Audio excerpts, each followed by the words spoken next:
এখানে প্রায় 2 কেজির মতন মাংস নিচ্ছি। এই মাংসগুলা প্রথমে আমি তেলের উপর মশলা ছাড়া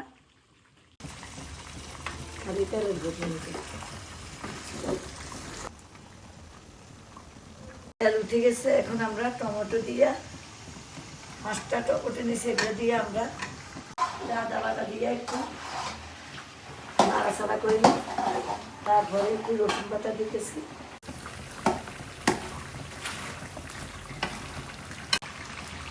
আদা কুচি দিয়ে দিচ্ছি। এখন আমাদের মাংস প্রায় সিদ্ধ পথে, পেঁয়াজগুলো দিতেছি।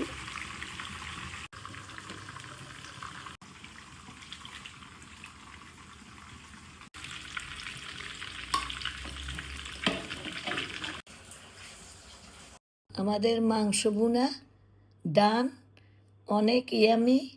আপনারা এভাবে বানাবেন।